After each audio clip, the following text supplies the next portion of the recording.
Hey, you guys. It is May 14th, 2025, and you are here with the hit list. We have tons of stuff to get through tonight, so we're just going to start diving into stuff. First off, I want to say hi to my co hosts tonight. We have Marcus, we have Shaq, we have Darius, we have Michael, we have Tamar, and we have special guest John Tay, and she's on mute right now because she's doing mommy duty. So I can't hate against that. So when we're ready to hear from her, I will take her off mute and we will have her join us.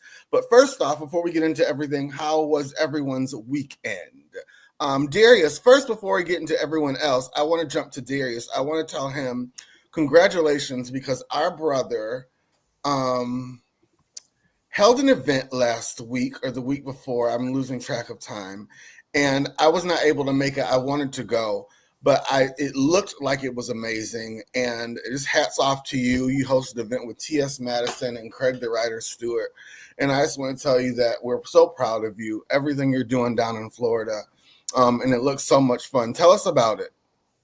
So this was our Shades of Pride event that is geared towards the Black and Brown LGBTQIA experience, open to everybody, but it's specifically for us. This is an event sponsored by St. Pete Pride that I have been involved with since its inception. Matter of fact, I think I came up with the name. And so this is Madison's. Madison has been with us, I think, 3 times for this event. And so this time we were able to bring Craig along and we were able to do fag talk. And what I think, which is so significant about this time around, was one, that this was the first time they've ever done fag talk in Florida, and this is the first time they've ever done fag talk with a pride organization. That's awesome. So it was an awesome experience. The venue was beautiful.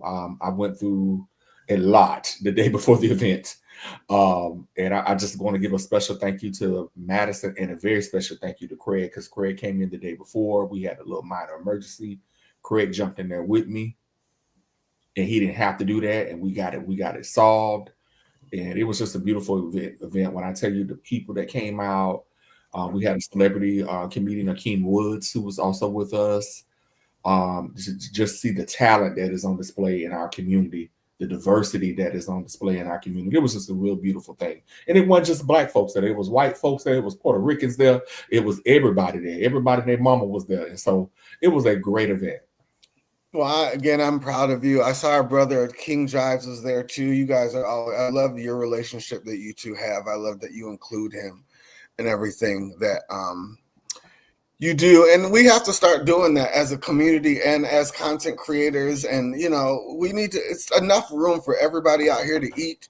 So we need to start including everybody. And if you have a project, you want me to come down. If I have one, I want you to come up. We need to start doing that. So I'm happy for you, and congratulations on everything you're doing again, brother. Thank you. I would love to do I would love to do the hit list at next year. Let's talk about it. Talk about it. I would love it. So before we get into the things tonight, I'm going to be splashing this a lot tonight because we have a lot of alleged information, sensitive information.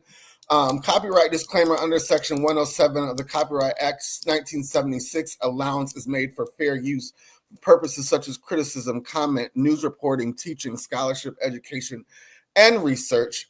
Fair use is a use permitted by copyright statute that might otherwise be infringing.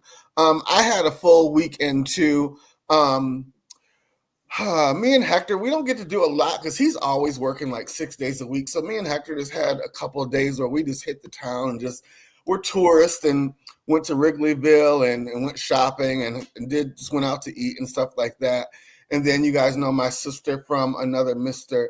Kate was in town. Kate's in town all week. So me and her and Hector, we went and had ice cream yesterday and just played music around Boys Town. It was just twerking in the street and just being a mess. Me and Jaden went to a fashion event last week.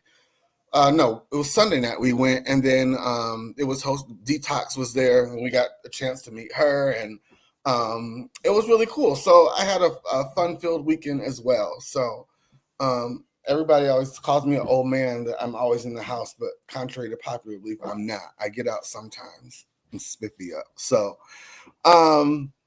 let's get into the thing of the things. First off, congratulations are in order to Miss Jackson, If You're Nasty. She's going to be receiving the Icon Award, the 2025 American Music Award Icon Award. And I think if anyone deserves it, it's her. Janet, we've been looking at Janet since, well, none of us were even born yet, but the early 70s, she's been on the TV screen, and she's managed to reinvent herself every decade. And so if anybody deserves this award, I think it's Janet. What do we think of that, Marcus? What do you think? There'd be no Britney Spears without Janet Jackson. If there's any female performer that deserves an Icon Award, it's Janet. Look at the Billboard charts. Look at the impact that she's made. Bare Drift women were dancing with their belly buttons out in the 80s because of her. Everybody was on Rhythm Nation. I mean, she's also performing a medley of her biggest hits. So this is definitely going to be one of the best AMAs in a while. She deserves it. I can't wait. Most definitely. So congratulations to Janet Jackson. So let's get into the real news. As we know, President Trump has been just going through with a sledgehammer and just ruining whatever he can. And the arts community is up in arms. And he will be at the Kennedy Center next month, where they have, I guess, they've contracted a production of Les Miserables to come in and perform. And the actors, some of the actors of the company have decided to protest and not perform. And so my question to the panel is tonight, in this kind of situation, are you a professional and you're the bigger person and you do your job, or do you protest? And I want to hear from everybody. But first, I want to jump to Jonte, because Jonte, I know in a past life you are a performer, and we performed together many of times. But in this kind of situation, if there was someone that you didn't agree with their politics, would you perform? Would you do your job and perform for them, or would you protest? I put the job first, because that's what you're there to do. I do think that it's a freedom you have to speak your mind in your art against whatever you want. But at the end of the day, that contract you signed is for the job. It's not for your beliefs. Okay. Shaq, you said something simpler in our chat. And have you decided what way you were leaning? I know you're leaning both ways. I was struggling with this one. I think I've ultimately come to the conclusion that I would do my job. My career is corporate, and I love corporate work. Actually, a lot of people won't think that about me, but I love corporate work. And I do think that when it comes to my money and my bills and my commitments and these children I have to raise, I think I have to go to work. And it's a blessing to have work, and Most definitely. it's a blessing to have work. And the audience is how you do it. And I think that I struggle a little bit with turning work into turning it something political. You know what I mean? Right. Because people pay bills, right? People generate income. And so, it just gets so murky. It's no different than me being annoyed by people who are like, I'm not going to bake cakes for people if they're gay. Like you make cakes and I need a cake.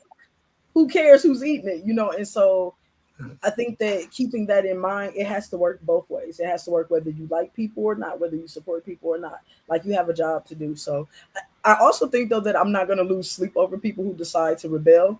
But me personally, I think that we have to have something that isn't political, right? And I think our jobs, you know how I was struggling with it, right? Because I was just protest it. But nope, I can't.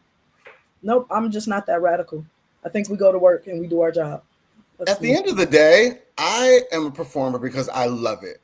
I don't do it for the money. If I did it for the money, I wouldn't be doing it. I do it because I'm passionate about it. So I'm going to get on stage because I love doing it no matter who's in the audience. Darius, what do you think about this? I understand professionalism. We Mhm. all do it every day. We all go places and we work for people that we can't stand, some of us. And we have clients that we don't like personally. I understand professionalism. I do also understand your right to not want to perform for someone that is fundamentally changing the lives maybe of said performers Yeah, or people that they love and know. sure. There's a time to be professional, and then there's a time to say, I'm not performing for that bitch. All right. People are in the position where they can say that. Yeah, Maybe you can say the coin that night, I got coin. yeah, Every coin is not worth your dignity. yeah. Tamar, Yeah. what do you think? I mean, okay, so as being a creator, I've done photo shoots with people that I did not like. Mm-hmm. And I mean, because sometimes you're in situations that you just don't have control of, and especially being like a second photographer event or on a set. There, I think both sides are right. I just feel like sometimes you have to pick and choose your battles. And in this instance, especially with people that are in the arts, such as this huge family that they have, I think with everything that's happening, this can make and break your career. So when you're in this situation, feel like you got to really think, am I prepared for my career to stop? Or am I going to be the voice that makes things happen for people that take a stand? So unfortunately, we in this situation, they have no choice. They can either get their ass on stage, dance, or they can twirl off and not have another job. So that is the difficult part, because I mean, yeah, this is a land of the free, freedom of speech, but in this instance, like especially being a starving performer, you got to really think about what do you want your legacy to be. Like before he came into office, they were probably not even thinking he was going to get elected. So now some of those performers are probably fresh and new, and they're probably taking a stand. But in an instance, I've learned as being a creator, and I'm sure if you guys are creators, sometimes put yourself in situations not what the outcome and who's going to be above the situations that you're in.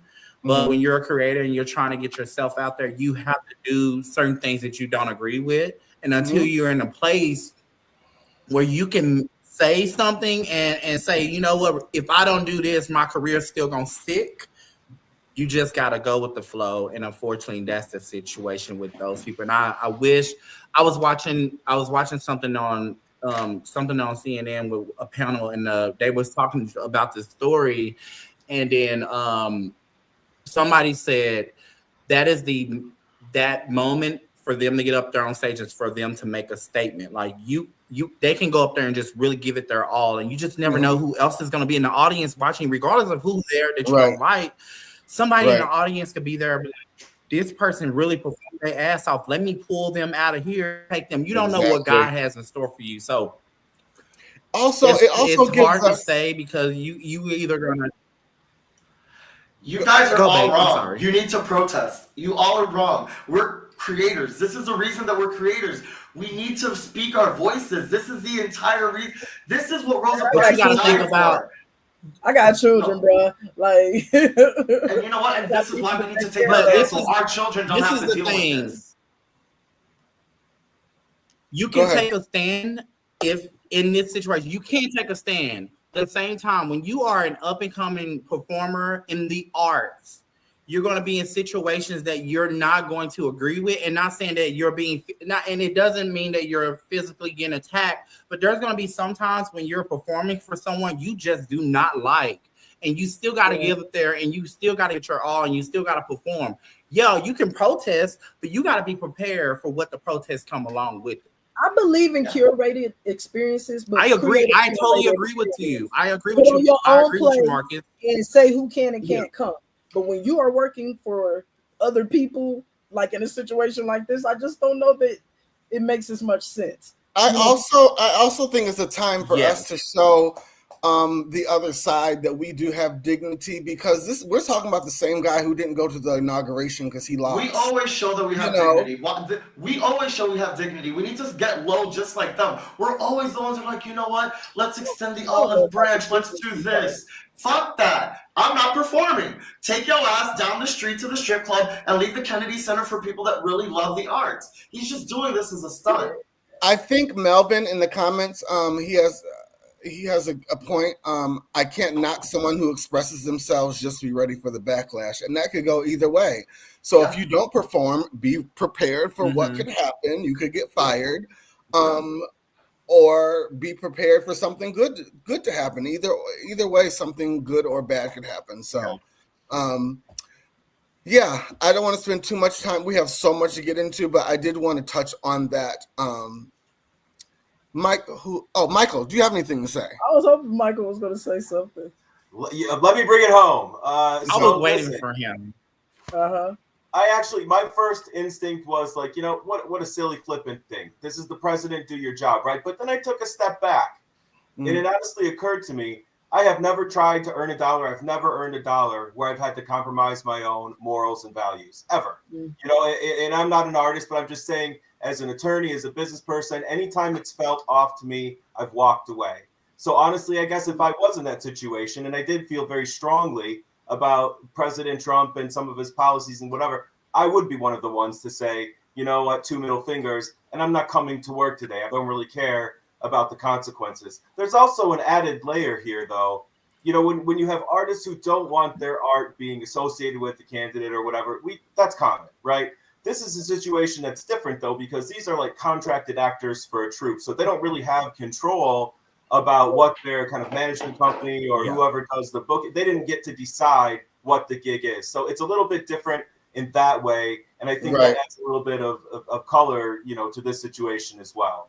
Yeah. These are Broadway actors. And so I don't know if you guys know, sometimes when you're doing Broadway shows or touring shows, if you miss a show, you can get fined. That's like dinner for you, next week or something. And these are not, I don't want you guys to think Broadway actors are millionaires, because that's not the case. They're making enough to get by, probably living with a roommate or 2 or 3 roommates in New York. So it's not like, I'm pretty sure the people that are actually going to be doing this protest, like for Les Miserables, like have the money in the bank. It's not like Danny Sue, who just got the role last week. Like, and if he is, I know he's got a backup. You got to remember, these people are like the traveling ones. Like, they got a plan. You guys protest and stick to your integrity. God bless you. Okay, let's move on. I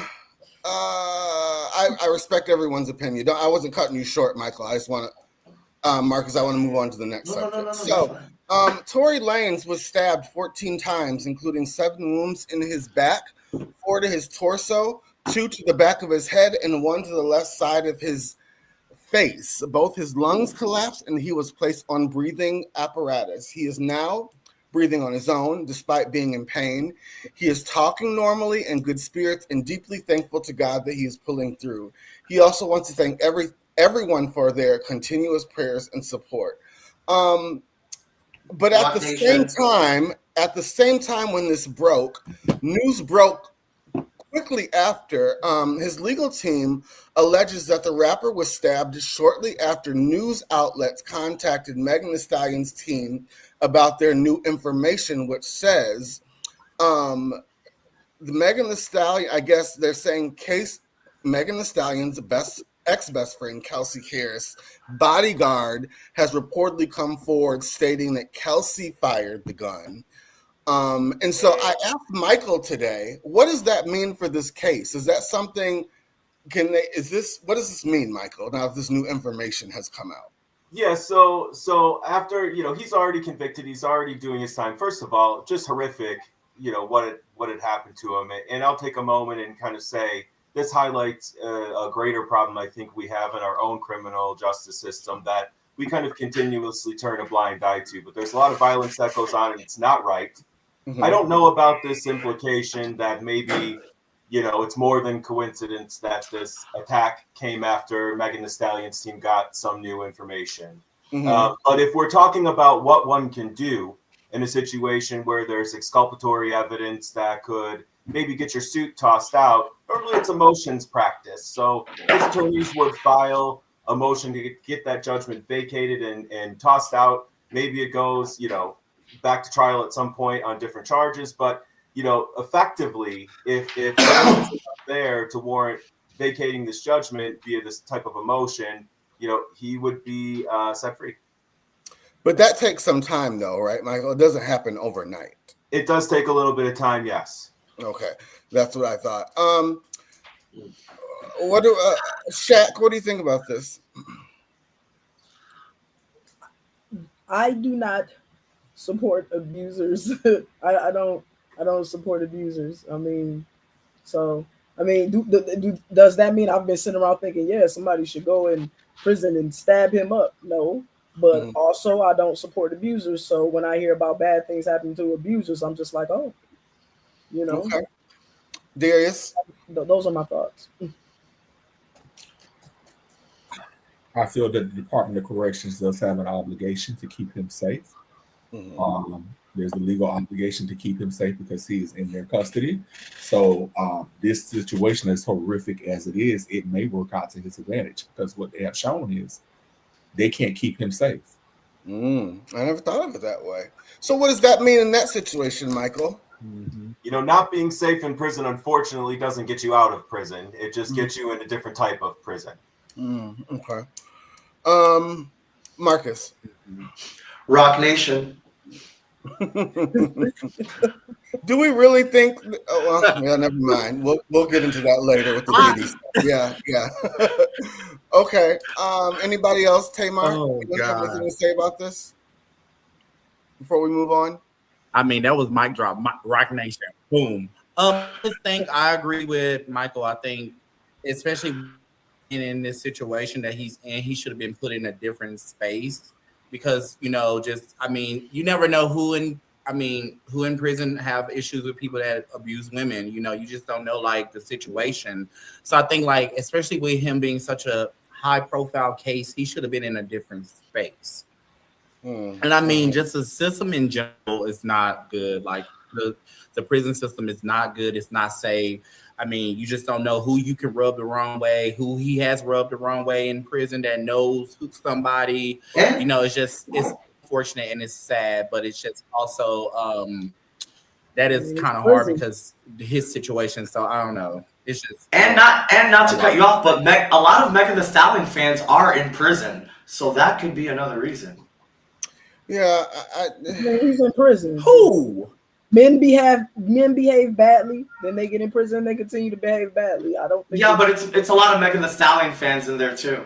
Well,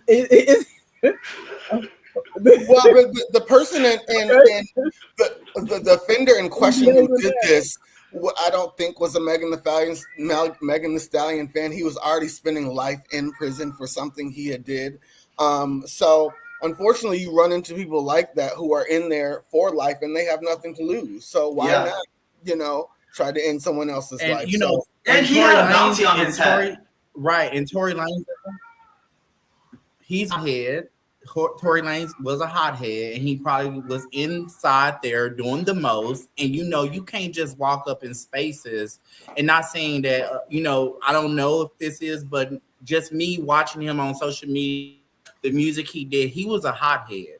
So when you're in that mindset and you probably went in there with that mindset, you can't just come in there like you run shit. So, it could be the ends as well too.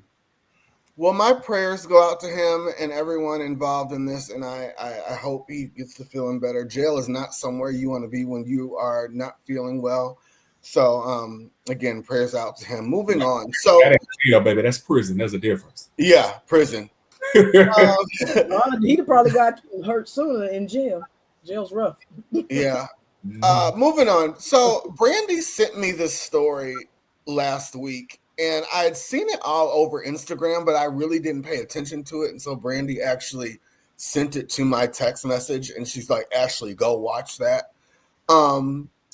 And so then I was like, okay, yeah, we got to do this story. So there's an online fundraiser for a woman in Minnesota who went viral for using the N-word against a child at a public park. And she's racked up almost $700,000 in donations, many from comments that promote white supremacist views. And this is the video, and I let's watch it, and then I want to. There's two parts to this. Let's watch the first part. Okay. Nigger. All right, that's what you say. The child? The fuck you talking Did you about? call the child the nigger word? None of your fucking business. It is my own business. You call him a nigger? Okay, why don't you have the balls to say it right now again? Fuck you, nigger. Okay. Nigger. All right, that's what you say. You don't go digging through people's shit, you dumb fuck. Nobody dig into your shit. A little fucking kid just did, you dumbass. That little kid, you call him a nigger? Yeah. The little child? What if he acts like one? He's gonna. Are you about to hit him? You chase him here? He took my son's stuff. So that gives you the right to call the child, 5-year-old, a nigger, the N-word. If that's what he's gonna act That's like. what you're gonna call him. That's what he's gonna act like. You know, that's a hate speech. And you can be recorded for that. I don't give a shit. Huh. Fuck off. Okay, we'll see about that, what the internet has to say about you. So this is part two. Shit. But I know this. These Karens and shit, and they bullshit, they're not doing it in places where they obviously know they're going to get their asses whooped at. These are white folks that are mad at the black folks because they're in the suburbs like me in Minnesota. Baby, every girl in my family would have beat that bitch where she stand. Would have beat that baby out her motherfucking hands. Me included. I'd have broke these nails off in that ass if I'd have heard her calling the little black baby the N-word. And she had the nerve to say it with a baby in her arm, but that motherfucker, we know how he gonna be raised. Beat the brakes. If y'all don't stop beating these motherfuckers where they stand, beat these bitches where they stand and pay the cost. Pay the cost. They lie on us all the time. He hit me first, not a lie. And beat these fuckers where they stand. I'm not condoning violence, sort of. I didn't say use no weapon, no nothing like that. But a good old fashioned ass beating, you know.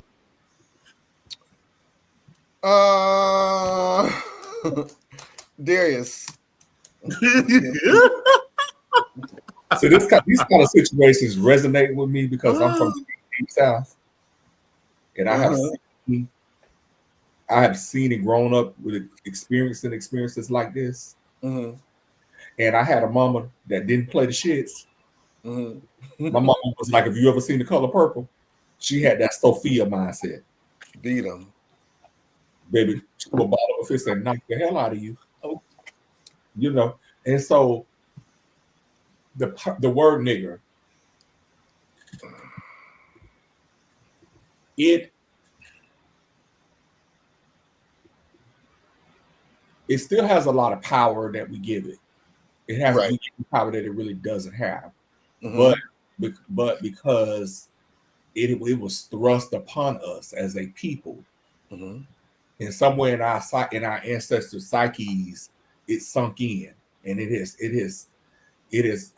spread down through the ages to present day. Now I could tell that man that she was talking to wasn't no black man. No, no black man or no black woman, especially a black mama. Mm-hmm. So there are some people out there that don't give a damn that you holding a baby. They would slap the shit out of you and that baby. But yeah, I've seen it. Because of you. Yeah. I'm not trying to get nothing going tonight, but I want to. We know that the climate that we know why this is happening. We know that this president that we have has emboldened, has brought something up in people, that they feel bold enough and in their shits enough to even act like this. Like 10 years ago, this would not have been acceptable. But now people are feel emboldened that they can say it and there's no consequences for it. So I guess, what do we do about it? What do we, and I want to jump to John Tay, because you have children now. If this happened to you, how would you handle this? You know, first let's comment on I'm pretty sure that was a Hispanic guy, right? Who didn't sound like he was advocating for it because he continued repeating the word nigga. Oh, okay. But I know, y'all, I'm the outcast here, and I just want to say, hey, Marcus, I love you. I miss your face. Before I start. But no, you're not everybody. First off, I want to say everyone's opinion is respected on this platform. So don't think you're an outcast. But go ahead. Continue. I wouldn't have given her the satisfaction of being bothered by it. Because that's what she wanted. That's what anyone who is actually racist needs to thrive. And you're not going to change who she is or what she says, regardless of where she is to say it. It doesn't. I've gotten to a place in my life now, when we went to Comstock, I heard it all the time, right? Yeah. And it bothered me. But now, as a 41-year-old woman with 2 children living in a different space, that's you. That has nothing to do with me. I know that I'm not the definition of it. I know that I'm not the slavery definition of it, if we want to go back in history. And I just would have left her where she was. I agree. It's same people when people call me faggot. Okay. I'm not a faggot. So okay. What else you got in your arsenal? Exactly. What else do you have? Is that it? That's all you have? Oh, that's cute. Tamar, were you gonna say something? You raised your hand. No. Where is this baby's parent? Yeah, no. Can you hear me? Yeah, I can hear you. Can you hear me? Yes, I can hear you. Oh, I was saying, where is this baby's parent? Like, where is the parent? Like, where was the parent when all this is going down?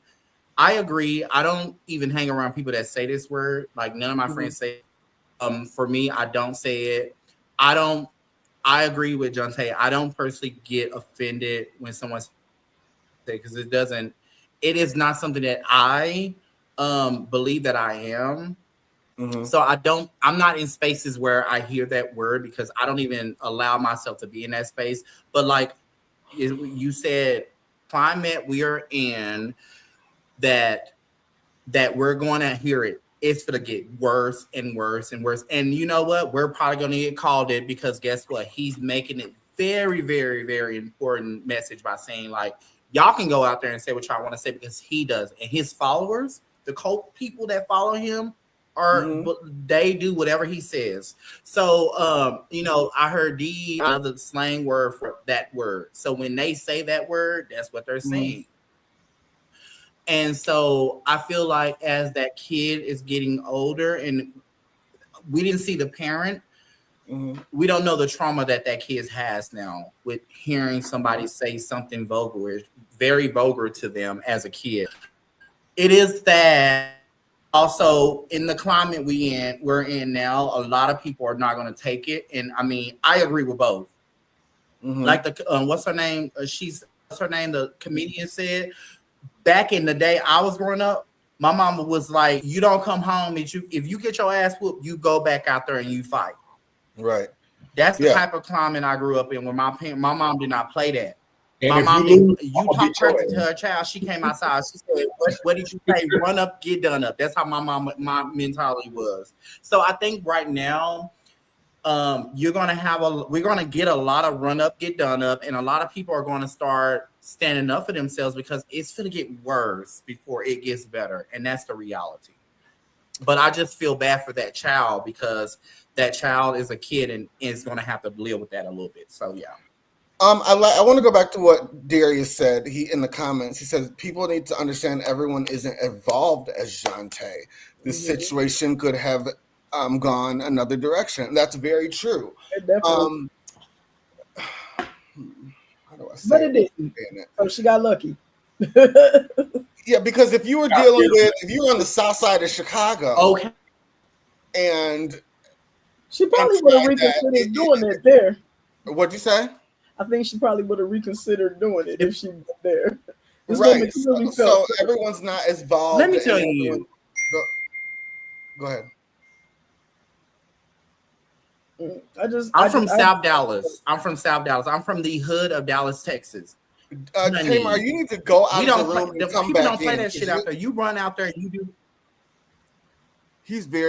You're lagging. Okay, let me go Can out. you go out and come back in? Yeah, I think that actually some people don't play it, but this woman clearly got lucky. I don't feel the need to give any what's the word I'm looking for? I don't feel the need to give any disclaimers to ignorant white people. I think that when their time comes and they catch the right person and they speak and they take the beating they deserve, then that's when they'll get it. And I don't even think it's worth speaking on. My thing is for her child, because she's teaching her child that, and her child is going to see racism is taught. She's going to run up, call somebody nigga, and get done up. And that child will learn too. I think that consequences are the best teacher. Some people just have to face consequences. But I can admit I'm kind of with John Tay. I find that I struggle with ignorance and stupid people, and we have a lot of that going on in the white community, right? You meet a lot of them, they're clearly undereducated, they don't know their history, let alone my history. And so I find that when I encounter people like that, because you run into them here in the South, I find I'm more bemused than anything. I'm just like, wow, like it's weird to meet the majority and they just have so little. And I think that they are noticeably angry for a reason, because they're in the struggle.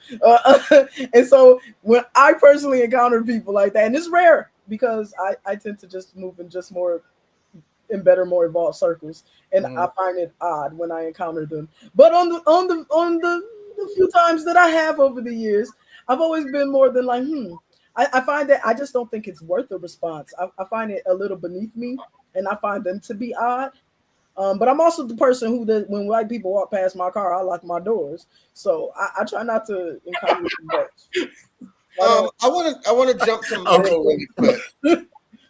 Michael, what do you think about this situation? Obviously just horrific that it happens at all. I think, you gotta think about one part of what Lunel said, and it's kind of like consider the greater context here was like a suburban area, and maybe this type of thing is more likely to occur in a place like that because of the political climate that we live in today. I think if we can identify what the problem is, that I have to have hope that there's something we can do to make it better. I don't really know, what that is. Like Shaq, like John Tay, at this point in my life, I would walk away from something like that. Ask me 15 years ago, I would have given my life for it. It's just you get to different points in life where you're at. And I think as one gets older, maybe you become a little more moderated in a situation like this. And I think that's a good response. I also, though, can see the other side. Certain things are worth standing on, right? Your morals and your ethics. Yeah. And the strangest part of all this is these people in situations like this start recording. And then it's like in the video, oftentimes, just like in this one, it said something along the lines of, wait until the internet hears what you have to say. Why are we doing that? If you want to record a crime, then take it to the police. Spare these children being on camera for millions of people now. This isn't the way to put every horrible thing on the internet in a situation like this. If we want change, go to the authorities, not the internet. It's just weird to me. Leave it to I agree, Michael. Leave it to my spicy Latin boyfriend to say she would have gotten smacked down there in the comments. And I'm with your fiance. I'm with you. Now, I want to say that I'm kind of torn with the issue because the part of me where I'm from would be like, baby, you about to get murked out here. Right. Because that's the experience that I come from. Yeah, but it's so beneath you though. Like, ooh, white people behaving badly. I would grab my children. I'd be like, we need to leave. But I also understand that words don't necessarily have to have power over you. But earlier, I can finish real quick. I'm sorry. Everybody's in different spaces. She just looked up on somebody that went in that space what the response was gonna be. They fist in your mouth. You ain't your baby mouth in the park. I think there's a bigger conversation that we don't have as Black people, or just we don't have as a people in general. And we don't like to talk about it, but I talk about it all the time on my social media. I don't think anybody should be saying the word nigga, nigger, niggy, nothing. I don't care how many Black dicks you suck. I don't care if your best friend is Black. I don't care if you grew up with Black people and you're white. I don't care if you're Latin and you feel that you can say that. no one should be saying the word. I don't get, we have become a society where it's so easy to say nigga or nigga please, or why are we giving credit? Why are we giving everybody else, room to say it? But then when somebody uses the ER, we're so offended by it. So here's the thing, and it's not even perfect logic, and I'm not saying that it makes sense. You could say the same word to somebody, to two different groups of people, and they have two completely different meanings. I'm not saying I actually agree with you that we should use the word period even amongst ourselves. But my experience is that when I have seen other Black folks use that term with Black folks, it's not necessarily coming from a place where I think I'm superior to you by race. I'm better than you for skin tone. It takes on a different meaning, but the problem is because of our history in this country, when it comes from one of them, the sting, it takes on a whole nother sting. That's the thing. It's the context. Now, I agree with you, Darius. In the presence of us, nigga, please. Yeah, me and you can banter like that. But Hector and his friend Julio, I don't want him saying, hey, my nigga. No. Ew. Why? Yeah. And I feel there's something in the gay Latin community these days. They feel like they can say it, and I don't know where the permission came from. I looked at one of my friends that's Hispanic, and I said, right, like, yeah, you guys need to stick to saying don't do that. Leave nigga to us. Don't get too comfortable. Right. Right. Dante raising her hand. Talk, girl. Go ahead, so I have a question then, Ashleigh. Okay. Do you think that it's appropriate or acceptable that if you're the same race, that you can use a derogatory term towards another member of your race? So if there's a, Latin term or Italian term, it's okay because you're Italian to Italian versus a different race? I believe it's so ingrained in our culture as Black people. It's just something we do. Do I think it's okay? I guess, yeah. Yeah. So yeah. Do you not? I mean, if you're saying get rid of the word, then, are we going to make this multiracial? Because I'm sure there are terms that other races use, right, together that have the same connotation or the same feeling that we have with the word nigga.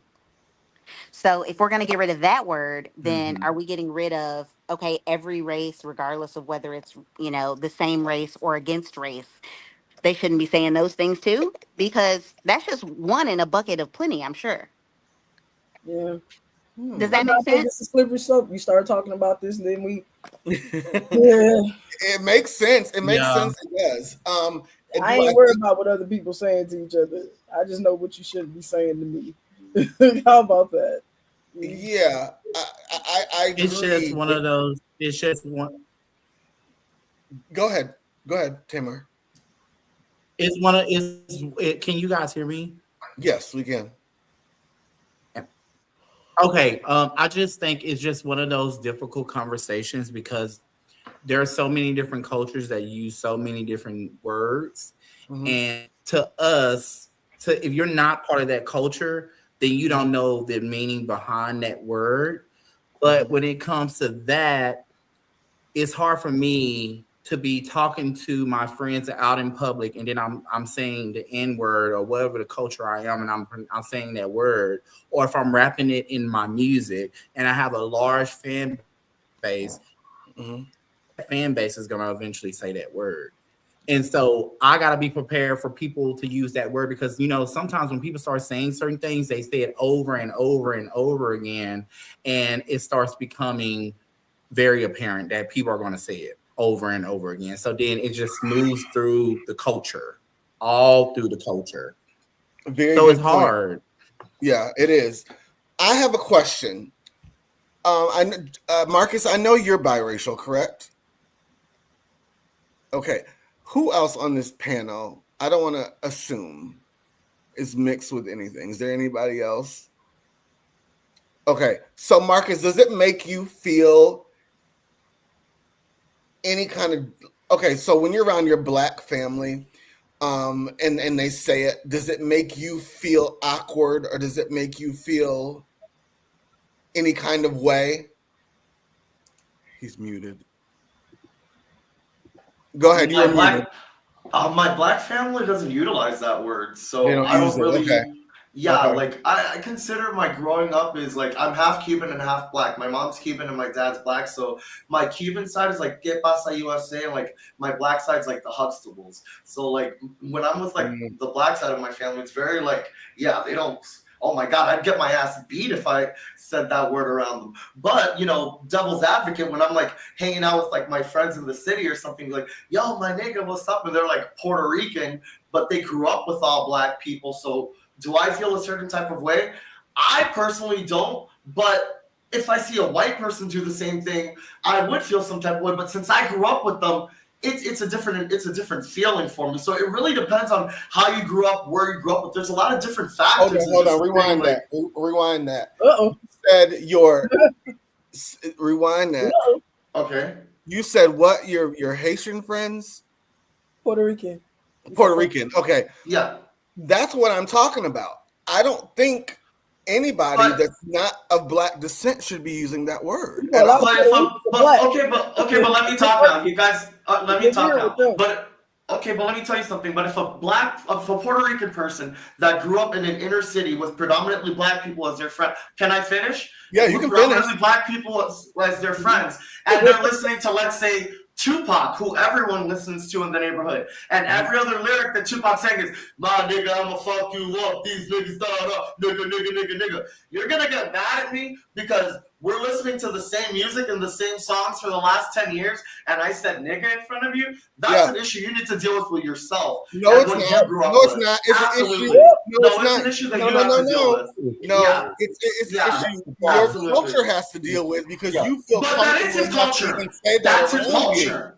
But that is his culture. Is somewhat, but that is his culture. His culture is Black people, Tupac, fucking in the city of fucking Chicago. That's his culture. He's not in Puerto Rico making platanos and pasteles with everybody. So he's not gonna be like, "Hey, yo, Bobby." He's gonna be like, "Yo, my nigga." That's what he's fucking doing.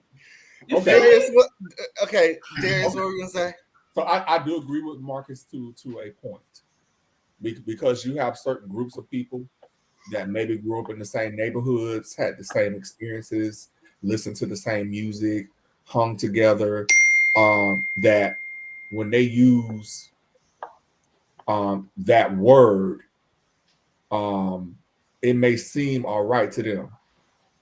I disagree to a degree because guess what? At the end of the day, that term was never applied to you. It was right. You didn't sweat enough for that term. Your ancestors didn't. But you didn't sweat enough for it either. Your ancestors did. Hold up, I'm not done. Respectfully, I'm not done. That was applied to people that look like me that were taken from the shores of Africa. People that, people who died on the slave ships on the way here. People that jumped over. People whose corpses were thrown over into the sea. There's the difference. While we may have grown up in the same neighborhoods and while we may have experienced similar culture, we are not the same. You'll never understand what it feels like. I'm sorry that they can't sing "Rain in the Water" or any Negro spiritual with us, but they're experiencing their own things and their own type of like inner city, so they have every right to say it. Why can they say it in a song, but they can't say it in slang? We are not the same. We can live on the same street. We can listen to the same music. Oh, We can play together. But I'm sorry, but you can't compare your experience and what you are to what someone else is. So I can, because no matter Marcus, no matter what you've gone through, you'll never know what it feels like to be a black man.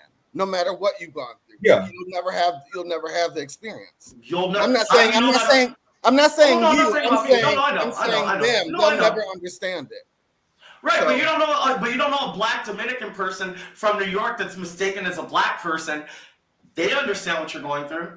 But I think the point they're making is that, and I think that the issue is simply if you are not black, right? Because many Puerto Ricans are black. Black people are everywhere. Slaves went. And everywhere. Cubans are descendants of Africa. Puerto Ricans are descendants but not of all Africa. Of them. If you want to get down to the DNA black of it. Or not. Black people know when they black. Even in other cultures, yeah, they know when they black. So the point is, you can't pick and choose when to feel offended. So we can leave it like that. This is why they can pick and choose if they want to listen to Tupac. About something that pertains to my experience. No, absolutely, you can. But then you can get offended, but then don't get mad when they keep doing it because you already know that it's happening. Oh, I can choose to get mad. That's my right. No, you're right. It's like their right to say nigga. And it's my right to beat their ass. Bam, and let's go to the next subject. Like that lady should have got her ass beat. Guess what? But at the end of the day, we can argue about this until the cows come home. But what'd you say? I would have beat that woman's ass on sight. I don't care about that baby in her fucking hand calling a little kid a nigga. Where I come from, she would not have been spared. Baby, the video wouldn't have been recorded because I wouldn't have had time to record it. She would have been on the floor. And yeah, I don't even know what this new phenomenon is about recording everything because no face, no case. Let me wrap this up. Really quick. At the end of the day, we can argue about this till the cows come home, but no, absolutely. But you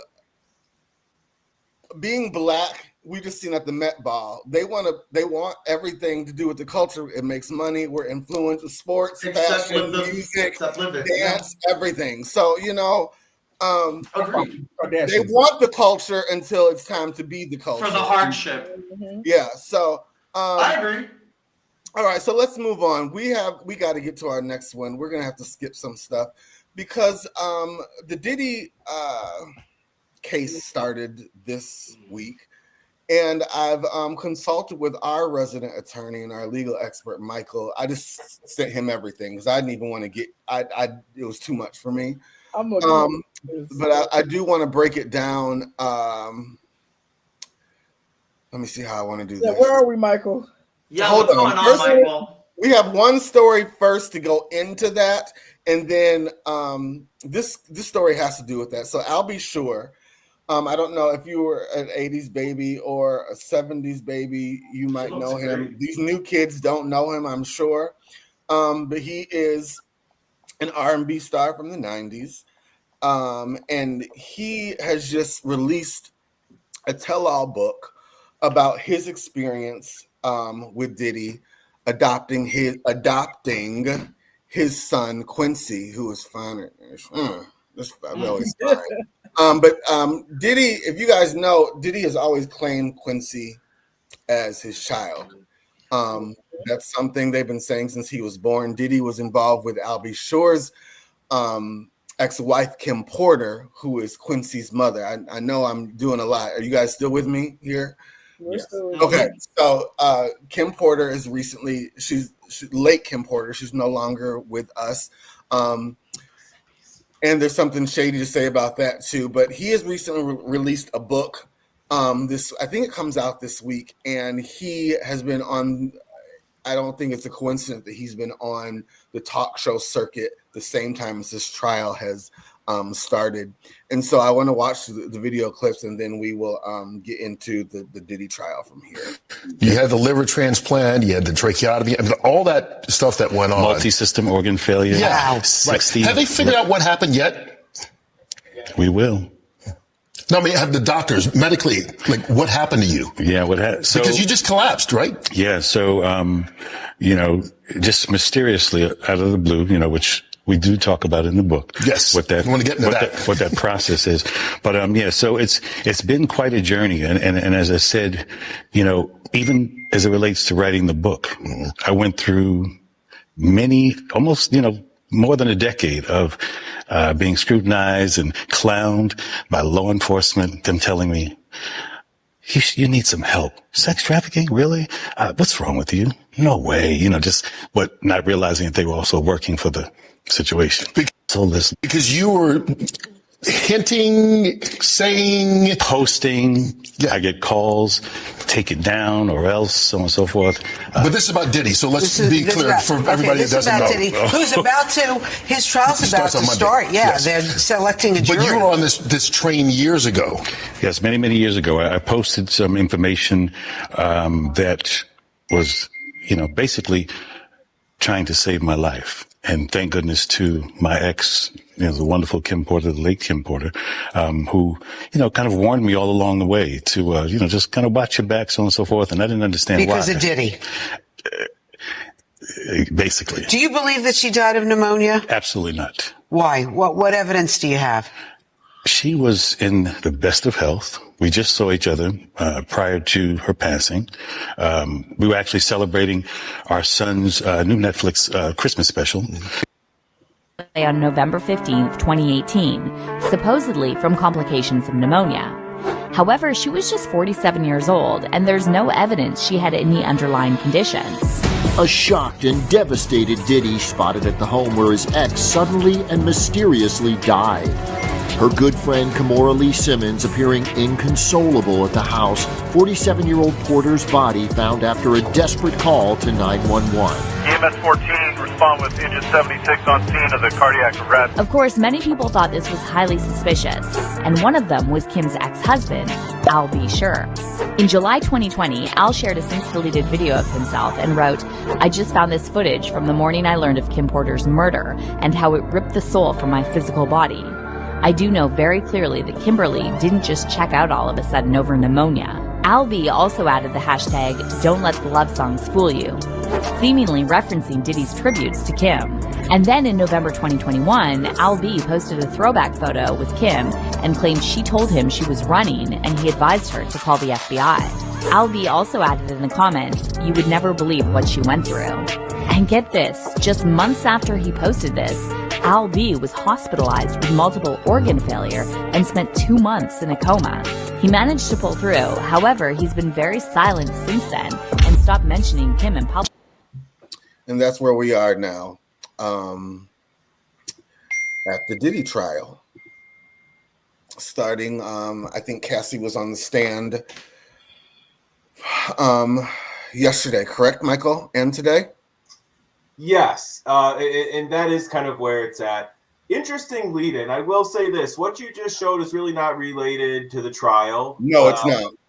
Obviously, there are some, I think, pretty heavy implications there and some dangerous inferences. You know, if the stuff that Diddy's being accused of is true, maybe there's some truth to that stuff as well. You sent me a whole host of videos and articles, things to look over. I looked at all of them. And you and I chatted a little bit. You know I was irritated. And let me tell you why. We as a culture have a pattern of obviously making a spectacle of these criminal trials. And I think, you know, that is what it is. But if you look back over the years, it seems like when it comes to men of color, and particularly black men, that the spectacle is even larger. And the involvement of reporters and bystanders and others really kind of seems to make things worse for the people who are being accused somehow. So you sent me a bunch of videos. I understand the reporter is one of the hosts of The Breakfast Club, and she's kind of in and out of the trial on these small breaks, sitting there with her iPhone, I think, and kind of just regurgitating whatever she saw. And I think this is very, very dangerous. We need to go back to the days of like court TV. Like, this is specialty reporting, right? This is like if you're a business analyst, you're on CNBC, you have a background in this, you can talk about it in a certain way that's precise and that doesn't fill in gaps that aren't being filled in or isn't too over the top, right? You've got to know what you're talking about. And I don't mean to say that this is an unintelligent person or whatever, but it's very clear that it's not a lawyer and it's not somebody that has a legal background. And she's not the only one. There are a number. I've seen so many people with influencers and content creators. Right. Yeah. Oh, I was just at the Diddy trial and just saying all these things. But the takeaway that I'm hearing, and it's completely wrong, is that there is this imperative on day 2 of this trial that the prosecutors all of a sudden now today with Cassie on the stand have to nail this whole RICO, racketeering, organized crime element of this case. And if they can't do it now with Cassie, then the whole case is going to fall apart. And that's complete nonsense, okay? Cassie was a part of this. If we're talking about racketeering, there's so many people that would be involved in something like that. And there's so much more testimony to go. This trial will take more than likely 6 to 8 weeks. And I think sensationalizing day 1 and day 2 and the way that folks are talking about Cassie while she's on the stand and the inferences that are being made. And then on the flip side, kind of almost saying, you know, Diddy is somehow a victim here and that there's not any truth to these allegations against him. I'll say this, I've read the indictment. I've looked at this evidence. It is the rock solid case. If I had to gaze into the tea leaves, he will probably do some serious time. This is a criminal, yes, it's a criminal organization. He took people across the state lines for forced prostitution. He drugged people without their consent. They don't have the capacity to make choices in situations like this. And it started at the top, but there was a large web, and his own fortunes were enhanced. The people that supported him, they got wealthy off of this, and it was a greater thing. It functioned as a criminal enterprise. I do have some faith that the prosecution is going to prove this. And I really wish these reporters who don't know what they're talking about stop making light of what this man actually did, because it's horrific. Have we all forgotten that he ran down a hallway and beat the shit out of his lover on camera and then tried to bribe the people afterwards so he wouldn't get caught? And if people actually think that a man that does that on a camera has never done it before and would never do it since, you're just wrong. Don't be simple, okay? He has done some things and he needs to pay the piper. Let this unfold. Thank you so much, Michael, for that. That's all I asked for. Very thorough. That was so thorough. Very thorough. Incredible. I think to the naked ear, and I think some of us are also fans. So I know for me, I'm a Diddy fan, so it's hard for me to hear some of this stuff. And then when I hear what these influencers are saying, that, oh, he's guilty of being a freak. He's guilty of just having voyeurism sex. That's what we're hearing come out of the courtroom. Is that you're saying that's not true? That's not the case at all. I mean, again, this is day 2. If you just read the indictment, which has been publicly available since last year, it's so much more than freak off parties with lube. Okay, multiple people have come forward where they can say with specificity he has drugged them without their consent, and then after they were drugged without their own consent, he has forced them to engage in sexual acts and be in these sexual situations that they otherwise not would have been in. Okay, I think where this gets murky for a lot of people is people seem to think, okay, well, the folks that participated in these freak offs, a lot of them ended up, getting somebody for it. Their star rose along with Diddy's. They enjoyed his fame and his clout. And then what about this one time maybe where Cassie was the one who reached out to the male escort? Yeah. And I think really that is oversimplifying long-term pervasive abuse for people that have power to do it. This is what it looks like. Yeah. Okay? This is what it looks like. And we're going to hear a lot of it during this trial. And I really do hope that justice is served. I'll say this, the jury, if you could pick a dream jury, if I was Diddy's attorneys, 8 men, 4 women, it doesn't get much better than that. Right. Like this, if you're trying to be innocent. But I just don't listen. They're great. They're great prosecutors over there.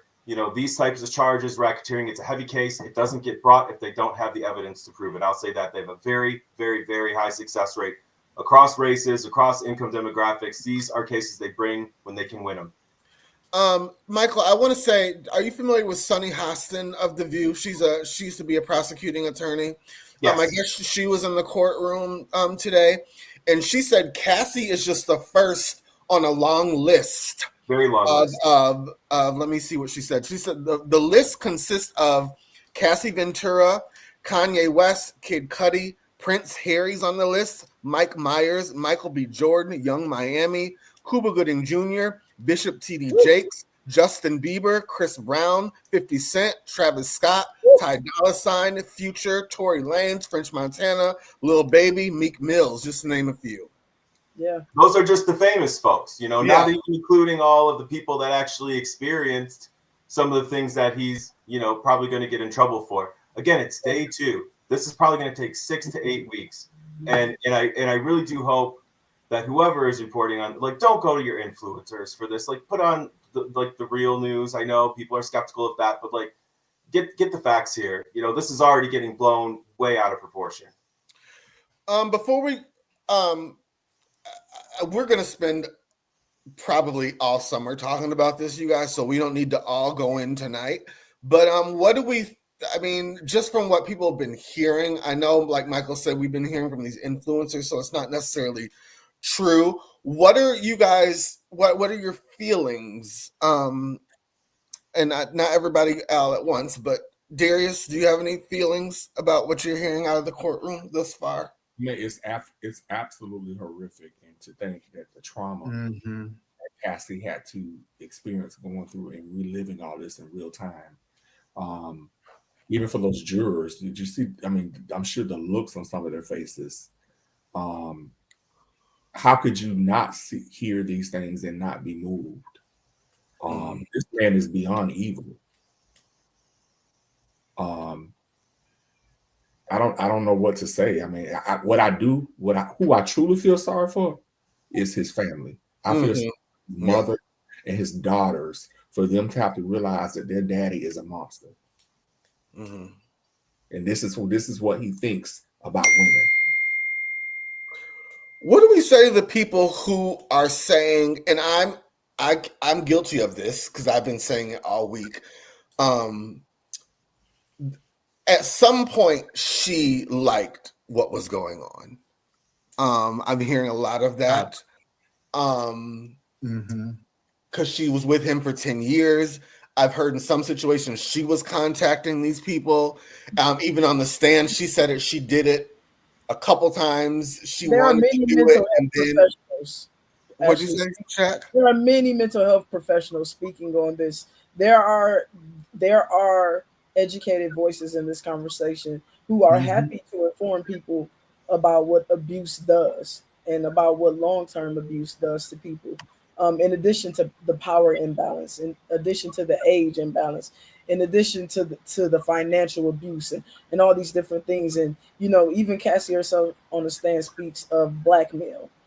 So, I mean, people are in the conversation who are talking about this at length and who are bringing educated voices. Oh, I'm sure. I know there is. I'm just saying we live in a world now where the court of public opinion holds so much weight, and that's what people are saying. There are people who don't want to believe or who don't want to accept it, right? And those people, I think, just won't be swayed. They are the Boosies of the world will continue to say what they say. At the end of the day, the most important decision is going to be made in that courtroom, as Michael said. And I think we just need to let it play out because you can't stop stupid people from saying stupid things. But if I might say something while I'm speaking, go ahead. That beginning video with Albie Shore and Kim Porter, it's interesting to see that now playing out. And I see Albie getting out there, making sure his voice is heard throughout this time. I think that he is hoping that this trial will add, oomph to his story. It is alleged, but what I can say is that he has been consistent for quite some time. I am a fan of his, but I learned of this story many years ago. So he has spoken publicly, and it didn't really get traction, and now it is, obviously. But he's been very consistent. Everybody seems to have one thing in common, which is a level of consistency. So So I think that if people don't want to believe anything, they just don't want to believe it. And I don't think there's any hope for those people. Jonte, do you have any thoughts on this Diddy racketeering case? I know that, first of all, I have to say it's sad, and I'm actually in awe of the fact that it went on this long. I mean, because, we knew R. Kelly wasn't right long before he got caught. Like, it was just, everybody talked about it, and it was just a thing you talked about, but you still listen to his music. Like, how he became such a mogul and Said a word. nobody talked about it. But I was gonna say on, to piggyback on Shaq's mental health thing, and I know this isn't textbook Stockholm syndrome, but like it really it is, because she was young, she had to fall in love with this man and really be in awe of him, and he was just horrible to her, and it's such a sad truth that that is a serious mental health issue, that you can be abused by somebody and misused and mistreated and still love them and stay. Yeah. Mm-hmm. Yeah. That was good, I, John. Yeah. I think something she said though, Ashley, we really have to talk about, because Jonte, you are so on point with that. We didn't know for so long. Like he, and that's the thing, often when we hear about these moguls or these bad guys being taken down, there were some rumblings or grumblings or something, somebody who blew the whistle 10 years ago or something. But this stuff with Diddy does seem new, right? Like, I don't know. I mean, we've always heard whispers or rumbles or something. Right. But I don't think that was the case with Diddy. Like, I don't. This seems it seems like it was just very, very, very well orchestrated and very well planned and very under the table, and that's interesting, right? But I guess that's why he was so thorough and he was so good at it, right? Because there wasn't anything out there about him. Well, and let's be honest, R. Kelly was less than smart, and R. Kelly wasn't hanging around with princes and presidents and Felicia Rashads and Bill Cosby's and Martha Stewart's. But those are the kind of people. There rumbles about Bill. I mean, I want no rumbles about Diddy. What'd you say? I'm sorry. Well, people had heard things about Bill, like, I mean, Bill even. No, I'm saying Diddy was in a different caliber of people he was hanging out with than R. Kelly. R. Kelly was still over here on the south side of Chicago kicking it with niggas he grew up with. You know what I'm saying? Girls up at the McDonald's, I know. Exactly. So maybe that's why, and maybe Diddy was surrounded by NDAs. All those people. Beyonce. We don't hear much about. What if something came out about Beyonce to like 10 years from now? Beyonce surrounds herself with. What'd you say?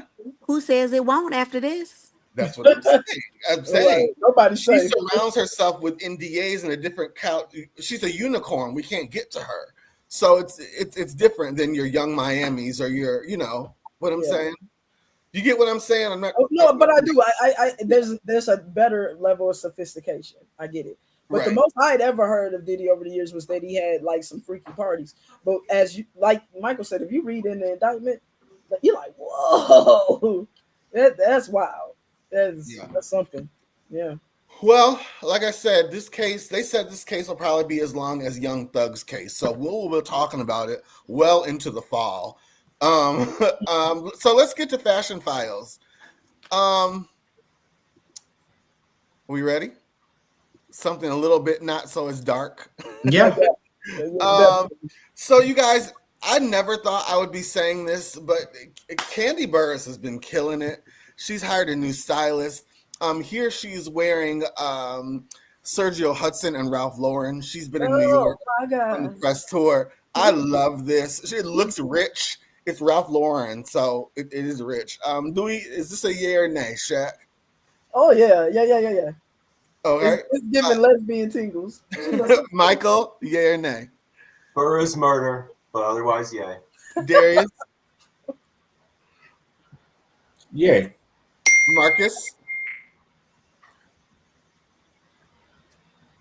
is on mute again. Marcus. Yay. All right, Tamar.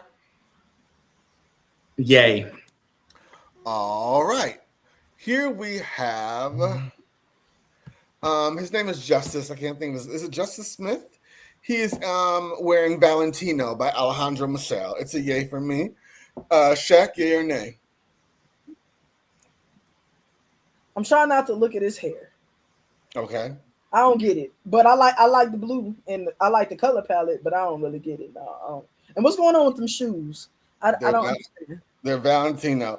Jonte, is this a yay or nay for you? It's giving Kentucky Derby meets Easter egg hunt. It's an A for me. Okay, Michael, yeah, nay. Nay. Marcus. Yay. Darius. It looks good on him. All right, Tamar. I love it. Yay. All right, moving on. We have Rihanna. She's wearing Martine Rose by Balenciaga and Fendi. Shaq, yeah or nay? You said she wearing who? Cause that just looked like she got on a polo from Walmart and some jeans to me. So the polo is Balenciaga by Martine Rose, and the bag is Fendi. It's the baguette bread bag by Fendi, and the jeans are Balenciaga as well. Oh. Okay. I'm guessing it's a nay for you. It's a nothing. All right, Michael, yeah or nay? This is way too cool. Yay. Jante. It looks like a casual Lamaze class to me. It's going to be an A. Like what? A casual Lamaze class. That's a polo from Dick's Sporting Goods. What are you talking about? Shut up. Tamar, yay or nay? Yay, I love it. Everybody's gonna be wearing this look tomorrow. Okay. We are. I have that outfit right now. Exactly. I knew it. That's why I said what I said.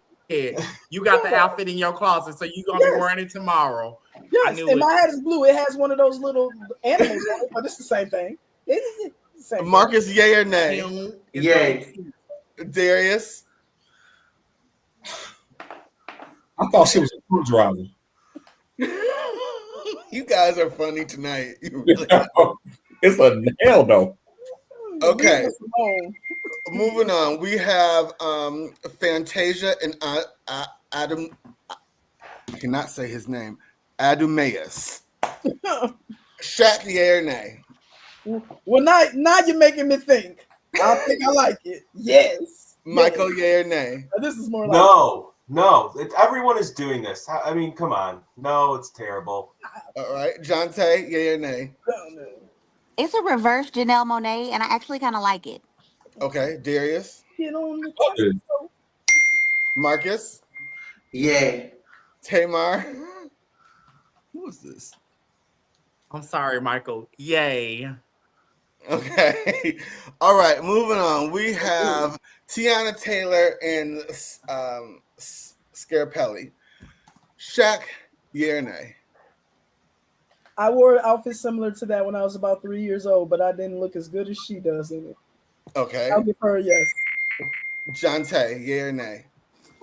It's giving couture janitor. That's going to be a no for me. Matt, Michael. I love it. Yay. Darius. Couture janitor. I mean, if she's going for Janet Jackson, it's giving Janet Jackson vibes. But if not, then no. Okay, Marcus. It's a nay.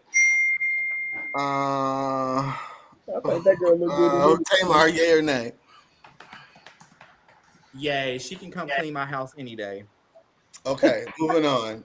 We have, who is this? Oh, Kim Kardashian. She's wearing, oh my God. She's wearing La Pointe and Balenciaga. Shaq, yeah or nay? That's stupid. You know, it's weird as a lesbian to see titties and not feel anything. I feel nothing. Jante, yeah or nay? I don't have any feelings about this. See? Whose phone? Hold on. Whose phone is that buzzing? Hey, Jante, what were you saying? I'm sorry. I have no feelings about this. I don't. I don't there. even know what to say. Michael, yeah or nay? This isn't really a look to be judged. I don't think. There's nothing there. I like it. I love La Pointe. I'm sorry. I like it. I think it's cute. Marcus, yeah or nay? It's a nay for me.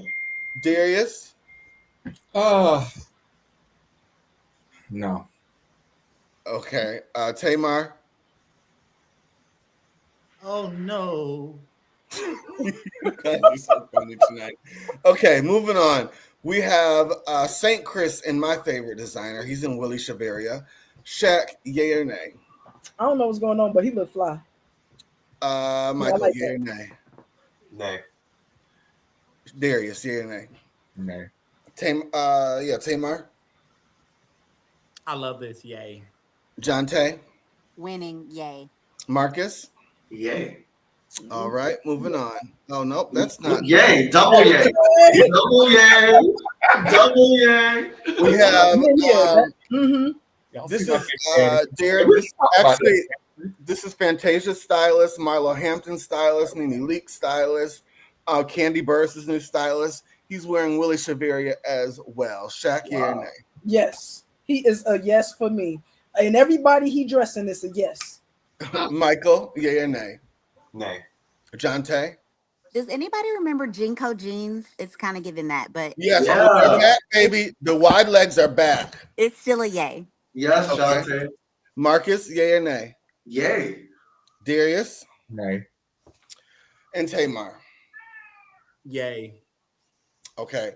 That's all the fashion file looks we had this week. And to end the show, you guys, our come sit on my couch question this week is I posted to the group this morning. Has the internet made people feel more talented than they really are? Are people now confusing attention with talent? Can I go first on this? Because I have to get out. You sure can. Go ahead. I absolutely feel like the internet has blown everything up and beyond and out of proportion. Let me tell you something. I remember a time in my life growing up where it was very clear that you had to have talent to do things, right? That's how I grew up. I grew up where you couldn't do things if you weren't good at it. This Right. is just how I grew up. Oh, well, Most you're not definitely. good at drawing, so you can't be an artist. Oh, you're not good at that. Oh, you can't sing, so you can't be a singer. Like Yep. that's the world I grew up in. I grew up in a world where you couldn't do things unless you had talent. And Me I too. also grew up in a world where singers weren't always attractive, right? Sometimes singers were good singers. And so it's interesting to now live in this world where people can do anything, right? You can do anything, whether you're good at it or not. Anybody, and if you can't do it, you can just be an influencer, and then you can talk about people doing it, and then maybe you'll be so famous as an influencer that you'll then become famous too. The internet has created a whole new world, and it is mind-boggling. It is mind-boggling that I now like a Sexy Red song because she can't sing and she can't really rap, but somehow I enjoy that little diddly bop, and you know, I'm in the car, and it's curious to me though. In the same way that I can embrace it, and that I love that everybody has opportunity, I am still flabbergasted by it on a daily basis. That people no longer have to know how to do anything, but I meant to upload this clip for you guys. I don't know if you can see it. This is Felicia Rashad and Debbie Allen, and they're actually talking about it on their they have a podcast, and they were saying the internet has done such a disservice to these new kids because you can do 30 seconds of a TikTok, but can you do 8 shows a week? Can you go on a national tour that lasts 6 months and you have to sing 6 times a week?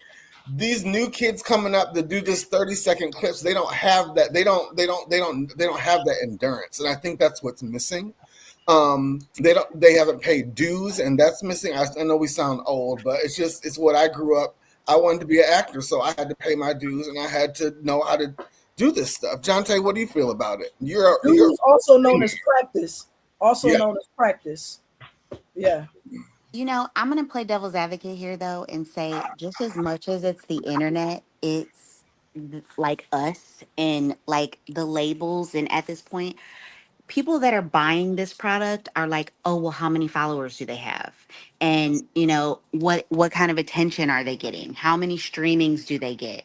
So if we went back to no cancel culture and just being honest with people and saying, no, you can't do that. And no, you need to practice more. That would also help. Like we're entertaining this every time we log on. And that's feeding the delusion that, oh, well, I got 17,000 likes and, you know, 1 million views, so I must be good. Okay. I agree. Darius, what do you think about this? I think there are a lot of people that look good that aren't necessarily talented. They're beautiful, handsome individuals, but they don't necessarily have talent. And I think there are some individuals who are very talented vocally and otherwise, but may not necessarily have the same aesthetics. So we live in an age where, you know, the aesthetic is highly appreciated. And that means that some people that we have, how many artists have we seen? How many girls have we seen that make it big that really can't sing, but they're beautiful? Oh yeah, well yeah, but at the same time, if we want to, I don't know if Britney is in your mind, your hemisphere. Britney and Beyonce, you can talk about Beyonce all day long, but she's going to give you one hell of a production. She might not like her music, she might not can sing to you, but when you go to a concert, you're going to be entertained. You mean Britney? I mean Beyonce and Britney. Yeah, but Beyonce can actually sing. Some people don't think that Beyonce can sing. So Britney can't sing, and I'm a Britney Spears fan. There are some entertainers that I do think will blow vocally, that will blow Beyonce out of the water. Like old girl that sang Ledisi. Ledisi will blow Beyonce completely out the water vocally. Most definitely. I agree. Yeah, I agree with that. Same here. What happened to Tamar? There you go. Does anybody else have any opinions about this? Michael, Tamar? No, I agree with what Shaq pretty much said.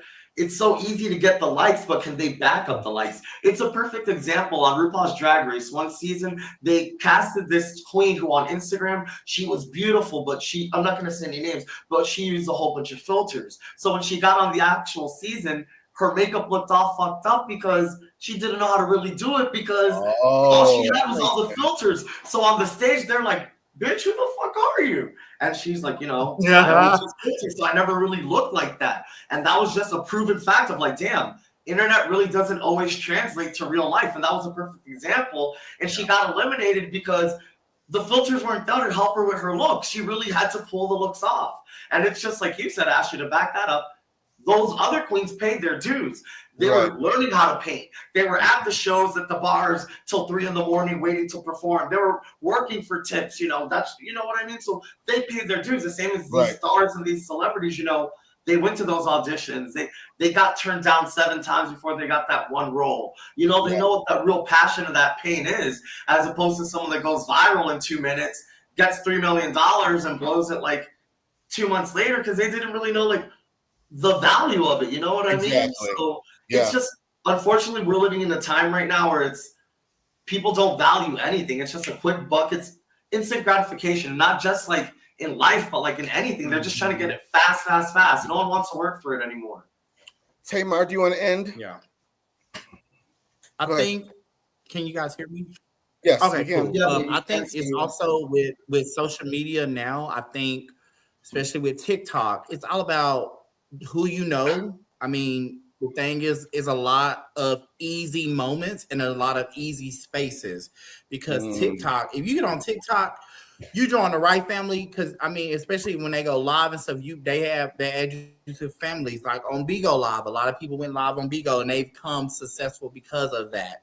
But it's also, if you find one niche and you can sell it to the public, I feel like you become famous because that one thing is trending. It's all about trending culture. If you can get yourself trending, then you are successful. And if you think about back in the day, we didn't have TikTok. We didn't have social media like this. You have to actually work. And now you don't have to work hard as people are doing. Like, you know, I come from an era where, you know, you have to work real hard to get to where you want to be. And now the kids that are coming up, they don't have to work so hard because I feel like we've laid that foundation on how to work hard.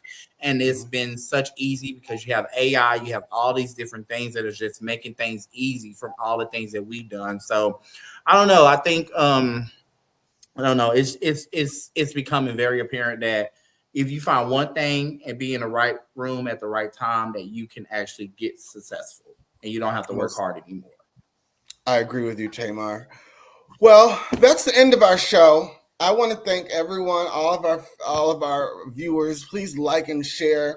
Head on over to our YouTube. We're in this next season of going into our 4th season. We're really going to be trying to really turn our YouTube game up a little bit. I think we have a presence here on Facebook, so we want people to start heading over to the YouTube, because contrary to popular belief, we all do this for free, and we're looking to start making some money, just a little bit. We can buy ourselves a hamburger or something.